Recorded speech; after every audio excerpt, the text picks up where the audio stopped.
Olá, bem-vindo ao Projeto Gabaritar. Hoje vamos abordar um assunto importante é, que vai relacionar o sistema nervoso central e as drogas que atuam nesse nível. Primeiro, mas qual vai ser o roteiro do vídeo?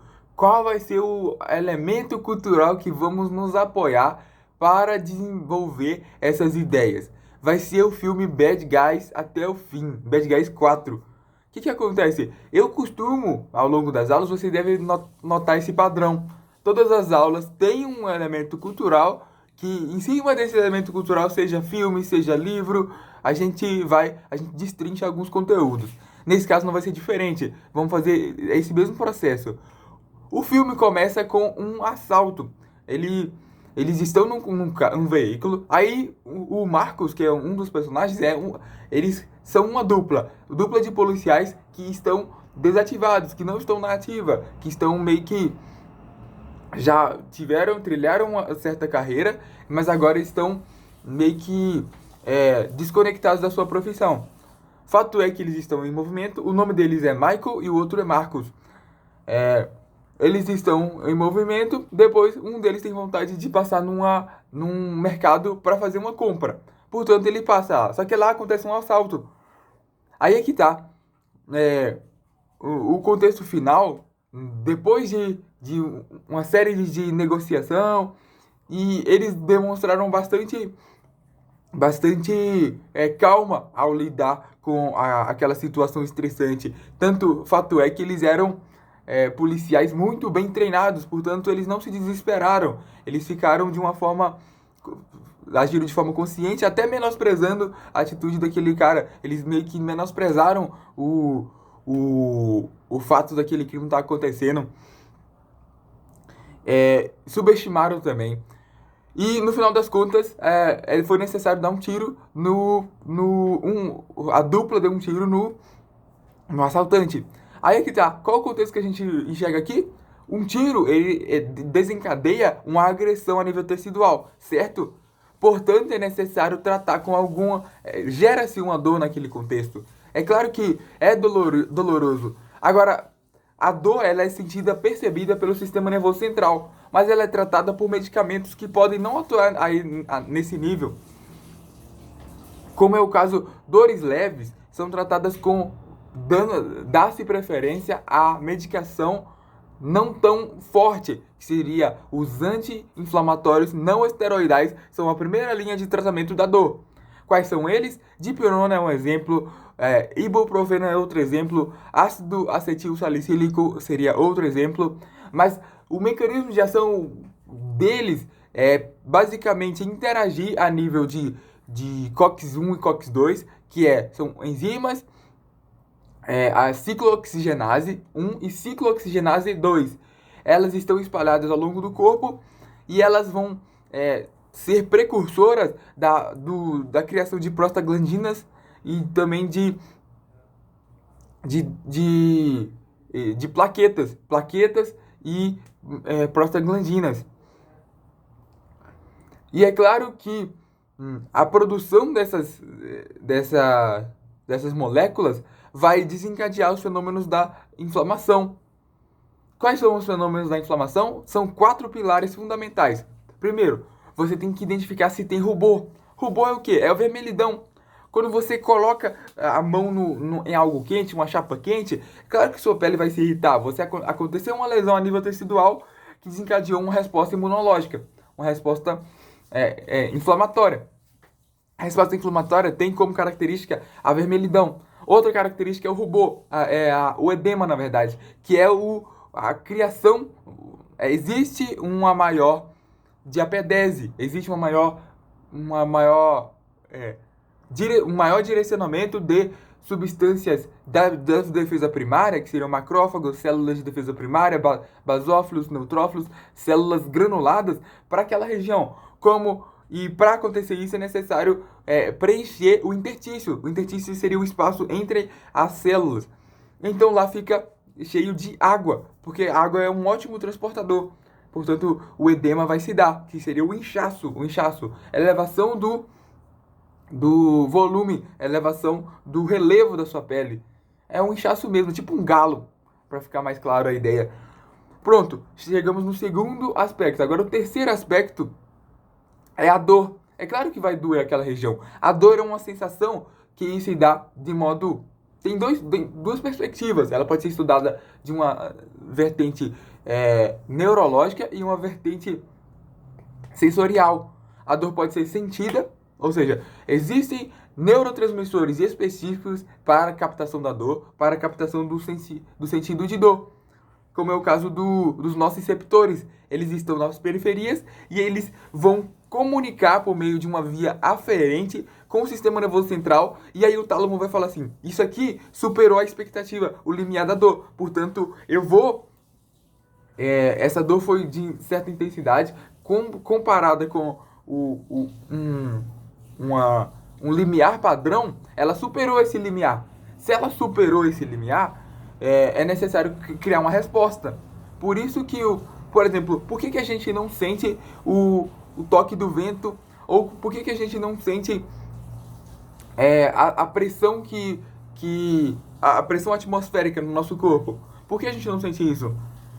Porque temos esse limiar. E essa força não superou esse limiar.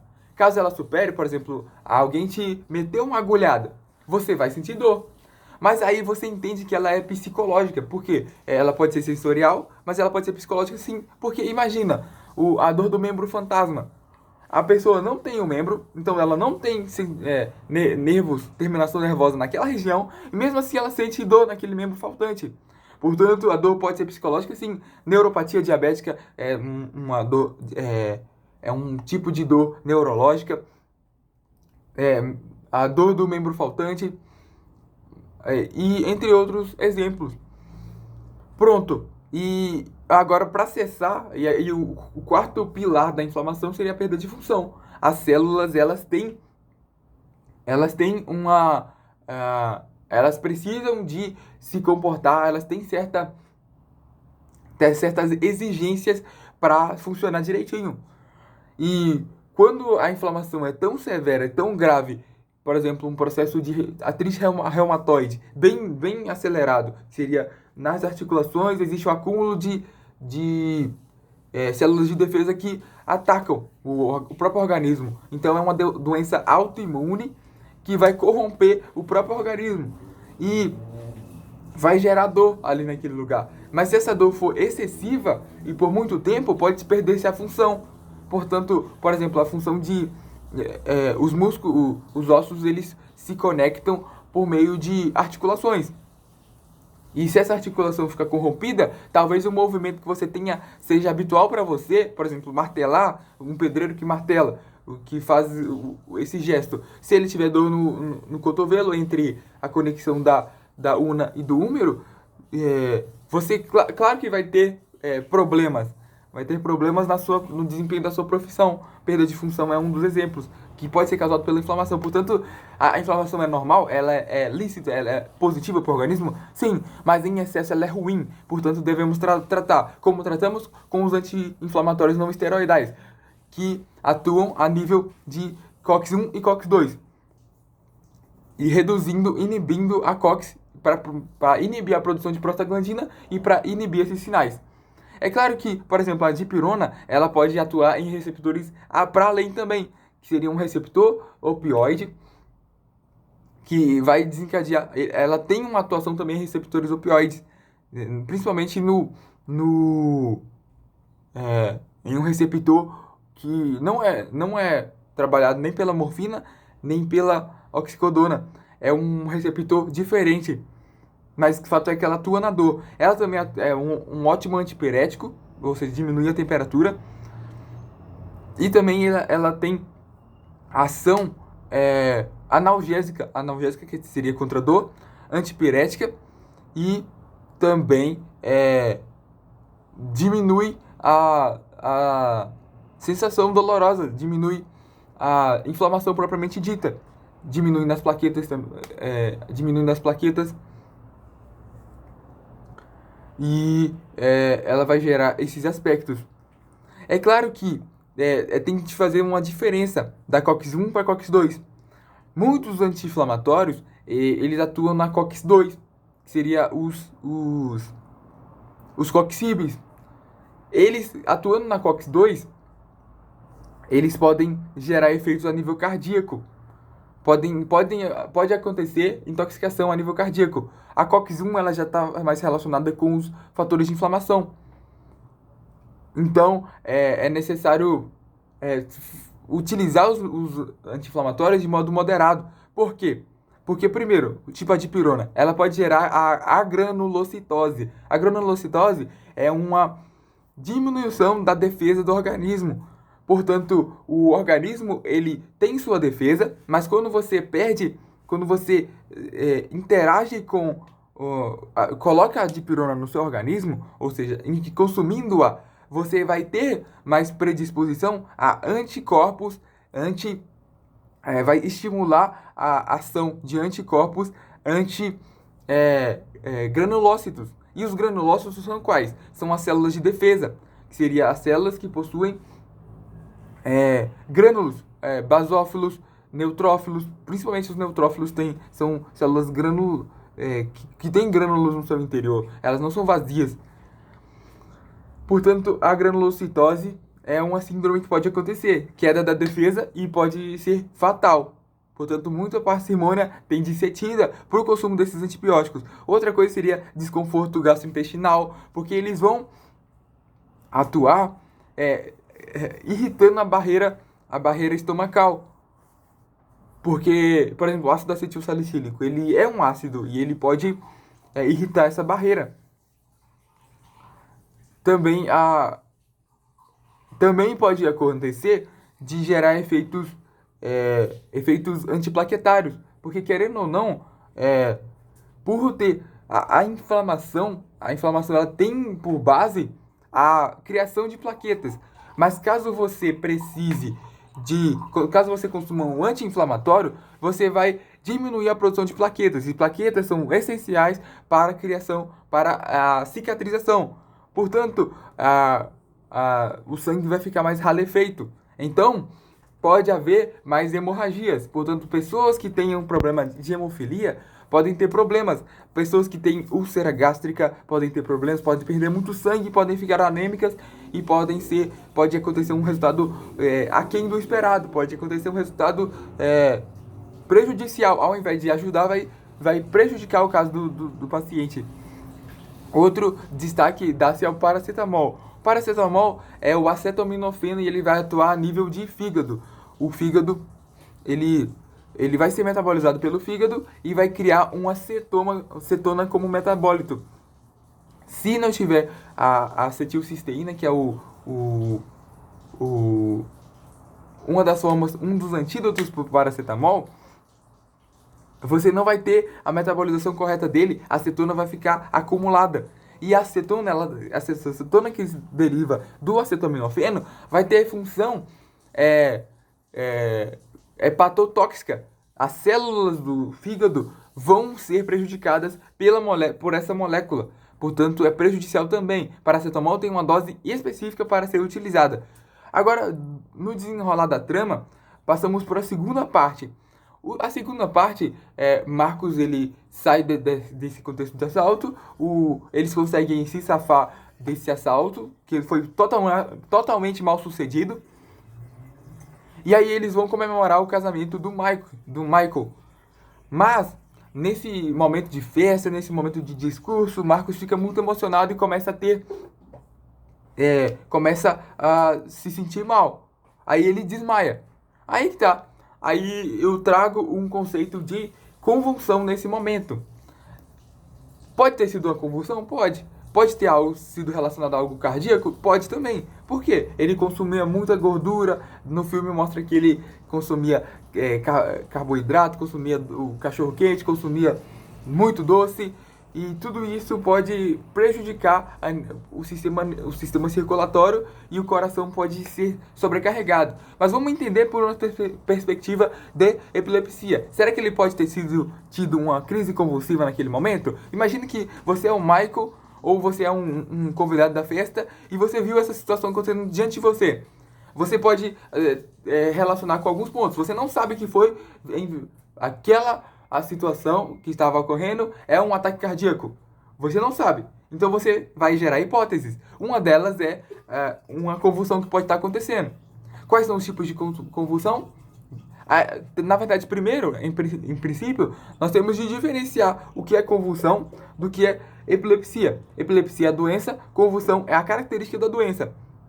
Portanto, a pessoa epiléptica, a pessoa que tem epilepsia, decorrente de várias causas, pode ser de síndrome de Dravet, de síndrome de Lennox-Gastaut, ou também a esclerose tuberosa. Pode ser de várias causas. O fato é que acontecem episódios recorrentes de convulsão. Convulsão é hiperexcitabilidade neural. Portanto, o nosso sistema nervoso ele possui vários neurônios.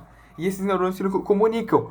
Mas pode acontecer despolarização. A despolarização é a mudança de polaridade entre o meio extracelular e o meio intracelular do neurônio, que vai permitir a comunicação entre eles.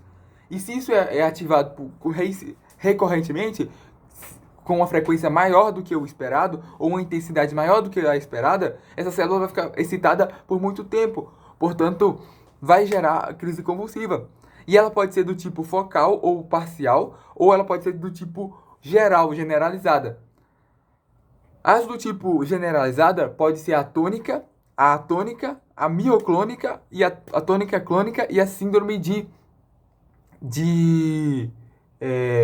ausência. Síndrome de ausência é aquela que a pessoa ela está no seu discurso, mas ela fica ausente por alguns momentos, por conta dessa hiperexcitabilidade. Ela meio que fica parada, sem demonstrar reação alguma, sem também contrair músculos, sem ter nenhum sinal a nível do muscular, sem ter nenhuma contração, nenhum relaxamento muscular, mas ela fica, ela foge da realidade por algum tempo. Tipo, quando você viaja, você tá prestando atenção em algo, mas se distrai com algum pensamento seu. Tipo isso, só que com uma intensidade maior. E aí, imagina que ela está no discurso. Ela está falando sobre como foi a experiência dela na Jornada Mundial da Juventude, por exemplo. Só que aí ela para no meio da história e aí ela fica estática.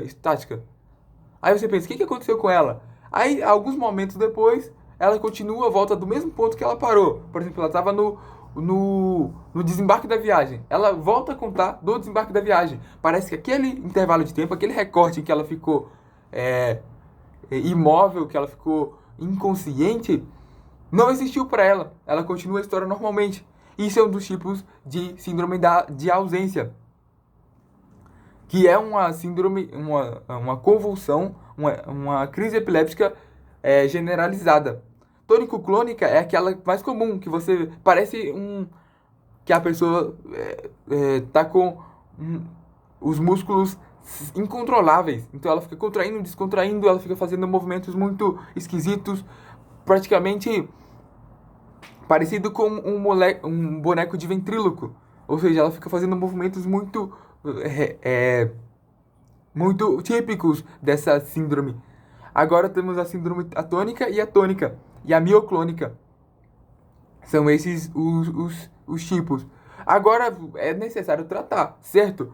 Se uma vez que você sabe que isso acontece a nível central e sabe qual é a causa da epilepsia, que é a hiperexcitabilidade, temos de trabalhar com medicações que vão diminuir essa excitabilidade. Como faço isso? Como a farmácia, a ciência farmacêutica disse, precisamos de medicamentos nesse sentido. Quais são as 4 opções possíveis?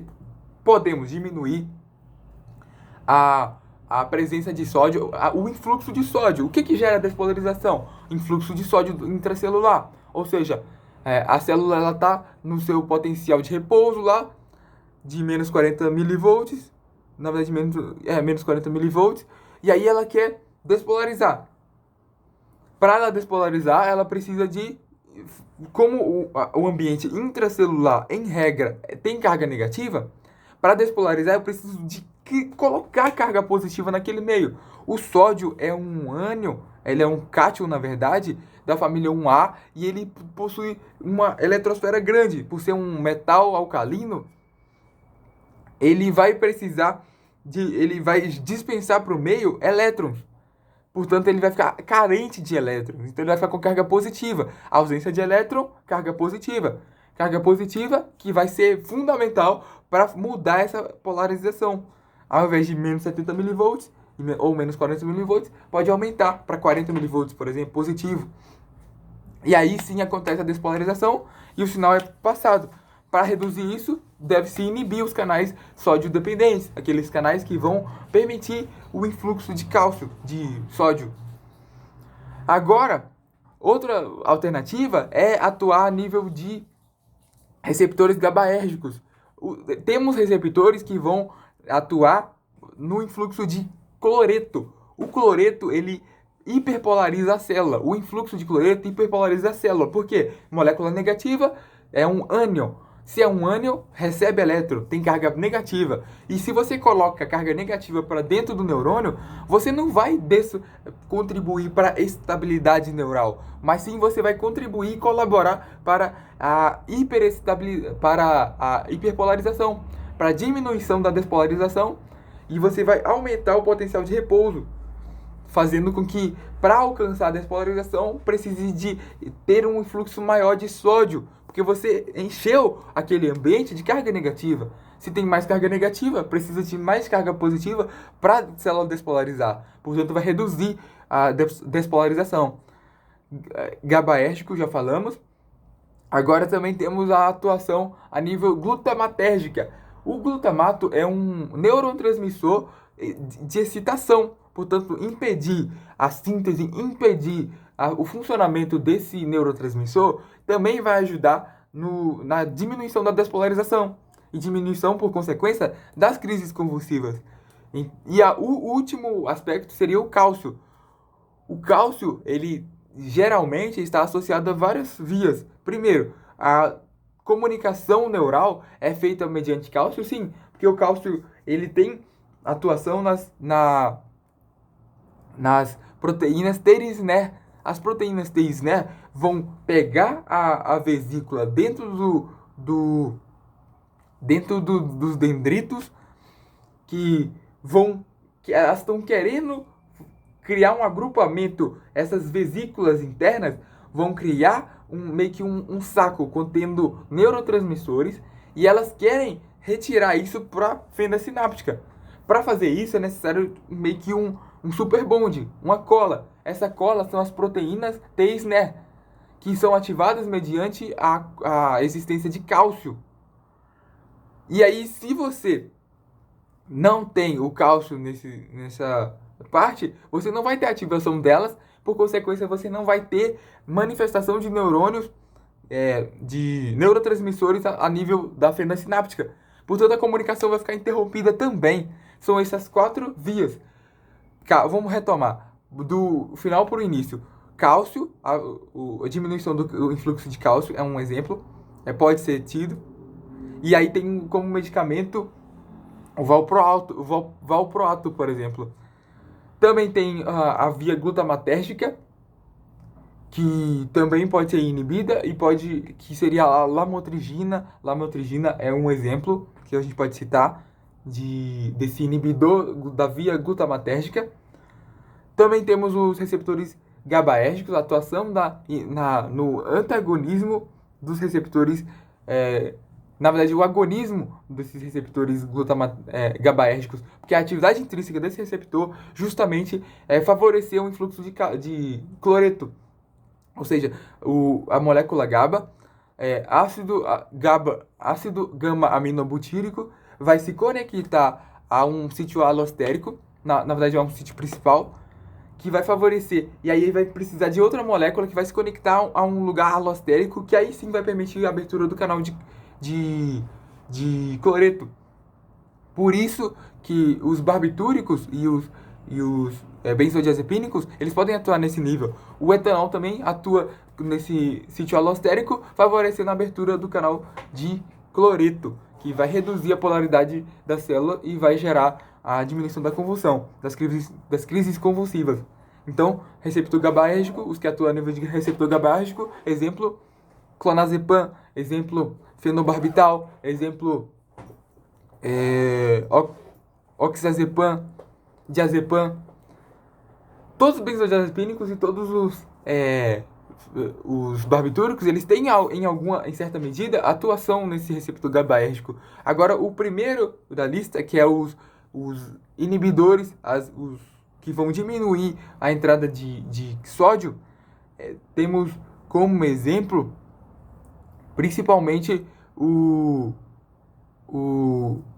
os anticonvulsivantes, que vão ter ação por exemplo, a carbamazepina é um exemplo. O clobazam, ele também diminui o sódio intracelular. Clobazam e carbamazepina são dois exemplos. Pronto, passamos dessa fase, já citamos alguns medicamentos que trabalham a esse nível. E aí é que tá. Temos diferença na patologia, ou seja, o estudo da doença.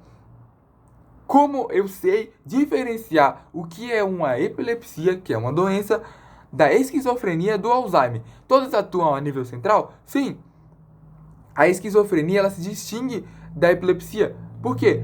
Você vai ter aumento da ação da dopamina a nível central.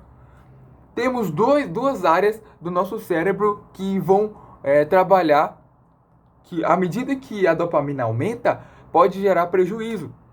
Por exemplo, a via nigroestriatal, ela vai ter relação com a resposta muscular.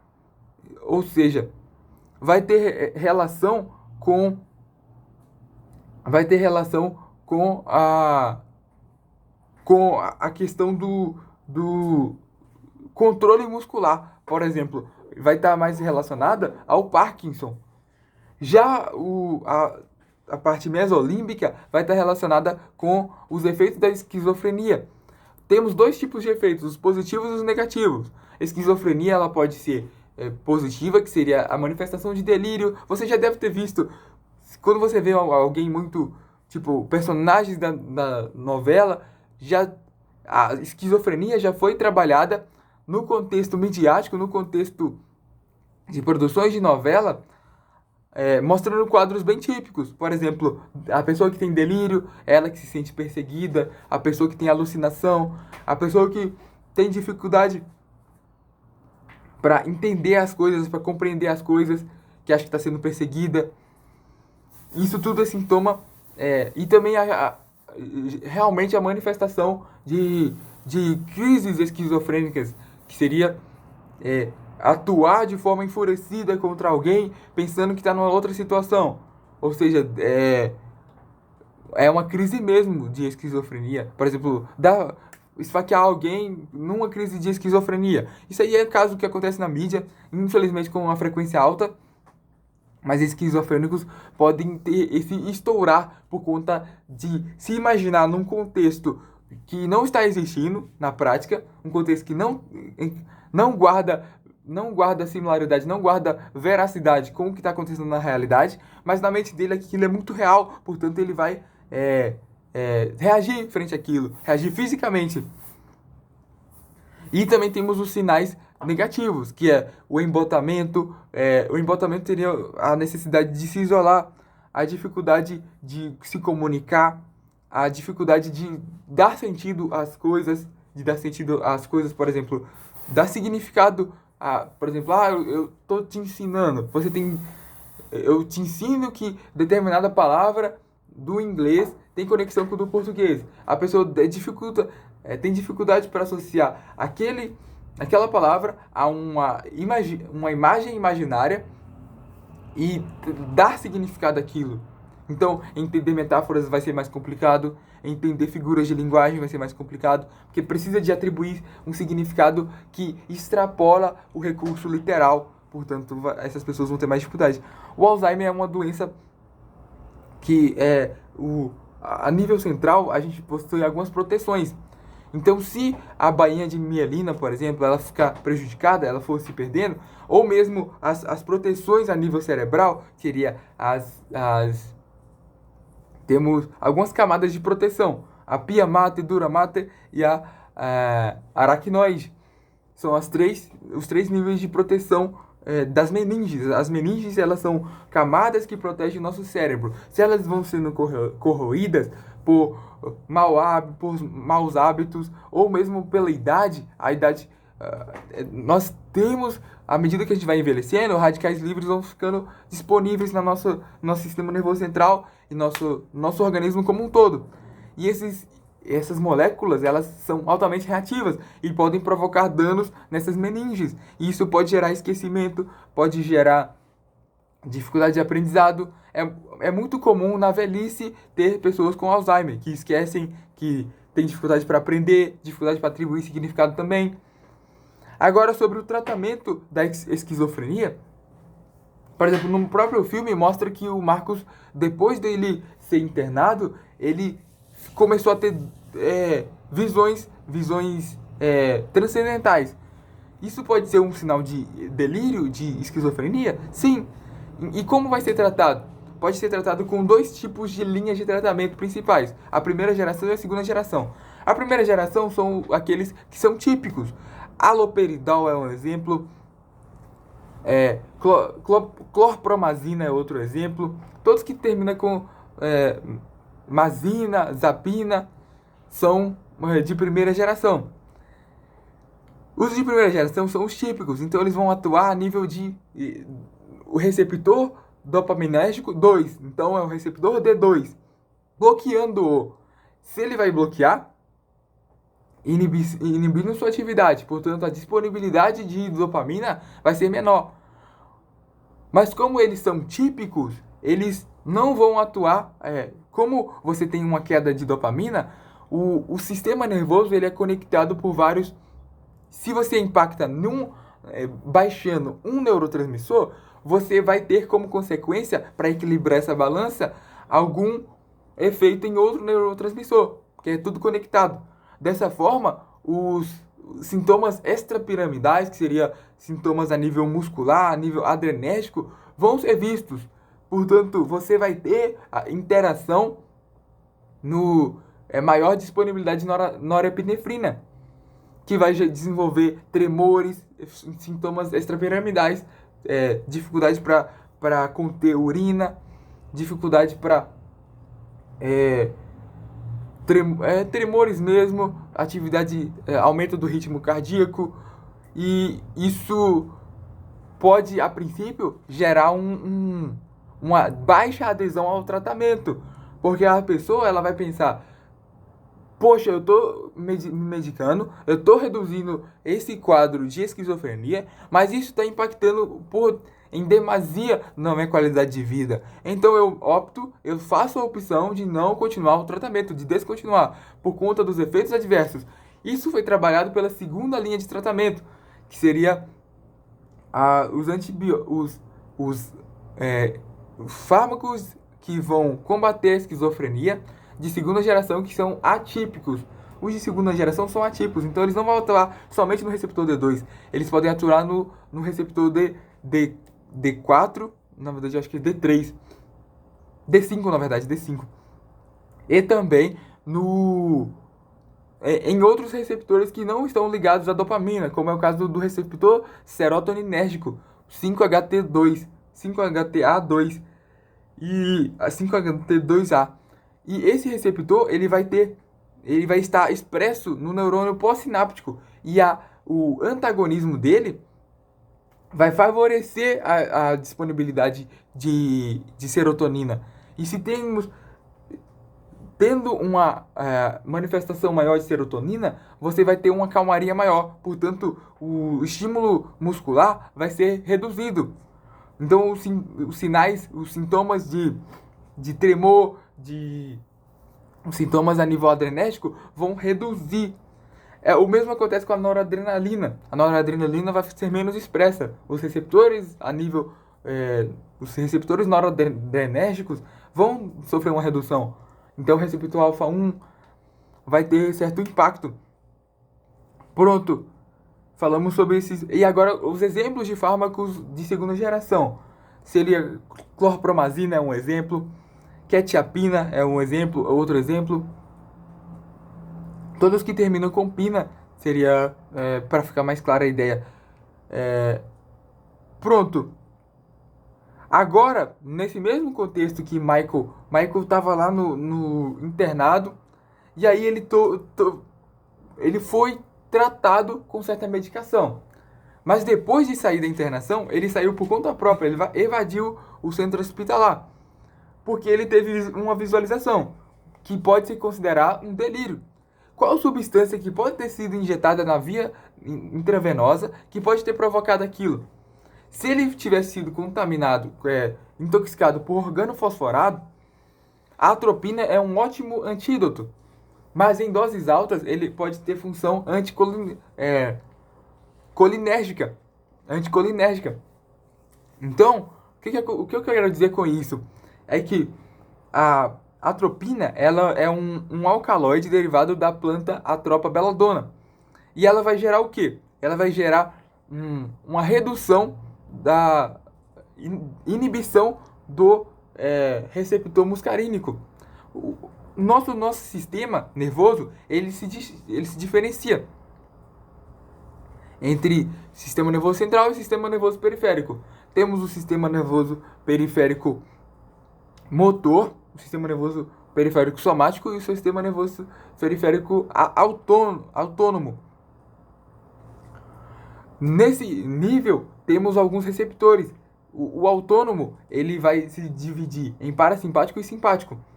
O parasimpático ele vai ter, na verdade, todas as comunicações neurais vão ter por via de comunicação, ou seja, receptores muscarínicos, seja receptores nicotínicos.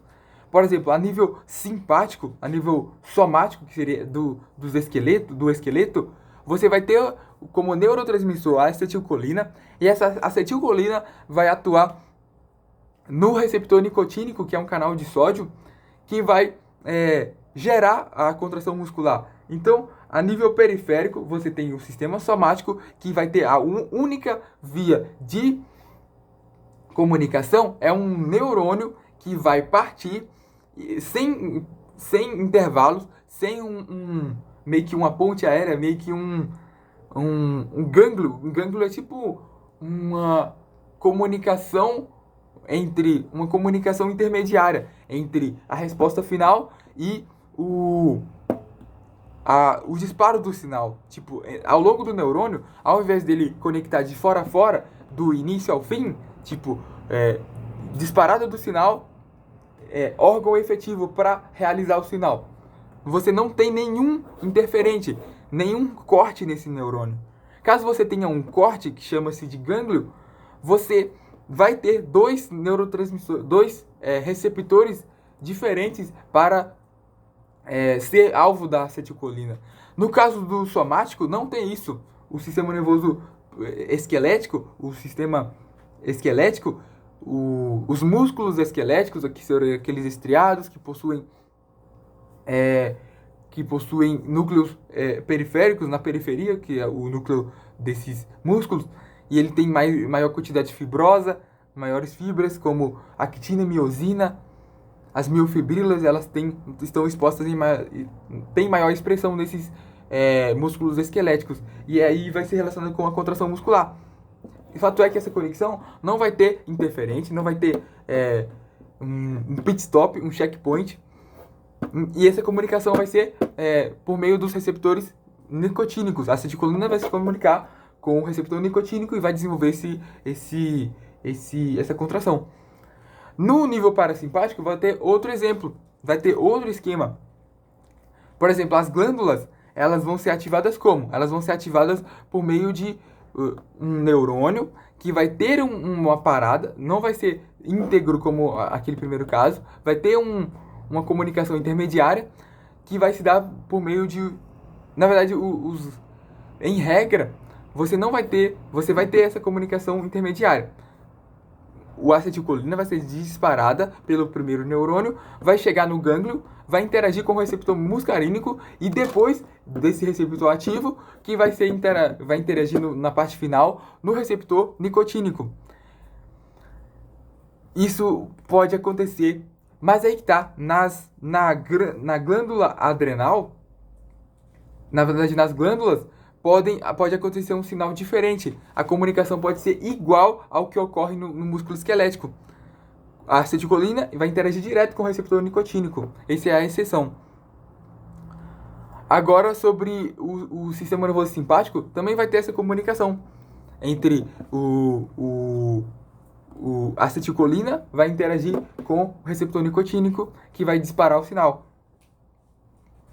Pronto, mas aí qual a diferença do sistema simpático e do sistema parasimpático? Parasimpático é aquele sistema de relaxamento, porque são as funções vitais que vão ser trabalhadas. Por exemplo, você está em um ambiente pacífico, que não está ameaçando a sua vida. Portanto, por exemplo, depois de você se alimentar, você precisa de ter um estímulo muito forte, ter envio, pulsação muito forte do seu coração para ter mais disponibilidade de sangue na periferia, para você ter mais reflexo, para você ficar mais atento. Não precisa disso tudo, de gastar tanta energia. Você precisa de absorver, trabalhar a motilidade gástrica, aumentar a motilidade gástrica, aumentar a secreção glandular para você digerir aqueles nutrientes corretamente, fragmentar ele e conseguir absorver de forma adequada. Todo esse contexto é a atribuição do sistema parasimpático. O sistema parasimpático que vai fazer isso. Então, relaxamento, tudo que é relaxamento vai ter envolvimento do sistema parasimpático. Exceção se dá, por exemplo, tem a dilatação, a contração da pupila, por exemplo, que é a miose. A contração da pupila é uma exceção, porque quando contrai, você pensa, se contrai, seria simpático. Mas não, em verdade não é. Contração, no caso da pupila, é um estímulo do sistema parasimpático. Dilatação é uma inibição do sistema parasimpático. Então, drogas parasimpático-líticas vão provocar a dilatação da pupila. Pronto. Falamos sobre essa interação. Outro exemplo seria a questão a nível de órgãos sexuais. Os órgãos sexuais, por exemplo, a ejaculação, ela é dominada pelo parasimpático ou pelo simpático? Como se trata de um relaxamento, para que aconteça o envio do sêmen, a exposição do sêmen, a criação do sêmen, na verdade, do líquido seminal, que contém muco e também espermatozoides, é necessário relaxar. Mas aí que tá, a comunicação aí se dá de forma distinta. Então, drogas o sistema simpático, ele vai atuar na ereção, mas o sistema parasimpático, quando você estimula ele, você vai propiciar a ejaculação. Portanto, diferença se dá entre ereção e ejaculação. Ejaculação, envio de sêmen. Ereção é a contração muscular. Portanto, droga simpática que vai ter mais atuação. Então é isso. Seriam esses os contra-exemplos que devem ser alvo de nossa atenção, para a gente não cair em pegadinha. Pronto. Agora, relacionando ao simpático, o simpático seria aquele sistema de luta ou fuga. Temos receptores alfa-adrenérgicos e beta-adrenérgicos, que vão estar no nosso sistema nervoso central. Lembrando que o receptor alfa-1 está relacionado com contração do endotélio, ou seja, o fluxo, a resistividade, o calibre da veia, a resistência da veia periférica vai ser diretamente relacionada com o receptor alfa-1. Se existe um agonismo dele, você pode ter contração. Assim como o tamanho, a intensidade dos batimentos cardíacos também são relacionados com os receptores alfa-adrenérgicos. O receptor alfa-2, ele vai ter mais relação com a moderação. Se existir um agonismo do receptor alfa-2, vai ter uma retroalimentação. Portanto, ao invés de ter ativação do sistema vai ter uma cessação. É tipo o controle que acontece, o balanço que ocorre entre receptor CB1 e CB2. O CB2 ele meio que ele está a nível imunológico e ele atua de modo a regular a função do CB1, a frear um pouco. É tipo um sistema de freios e contrapesos. Você tem um receptor que pode ter uma certa atividade, mas você tem outro receptor que vai moderar essa atividade. É o caso que acontece com o alfa-2 adrenérgico. Os betas também existem. Beta 1 tem relação com árvore brônquica, com dilatação ou com aumento da passagem de ar ou diminuição da passagem de ar. Porque você tem uma árvore que tem que tem meio que tubos que podem estar mais abertos ou podem estar mais fechados, podem fornecer mais resistência ou podem fornecer uma flexibilidade maior e passar mais gás. Se você tiver uma ativação do beta 1, você vai ter um aumento. É o que acontece com algumas drogas que vão atuar dilatando. Na verdade, você vai contrair. Com o agonismo, você vai contrair. Com o antagonismo, você vai dilatar. Então, drogas que antagonizam o receptor beta 1 vai fazer a dilatação dos brônquios. A dilatação dos brônquios. Portanto, dilatando os brônquios, você tem maior passagem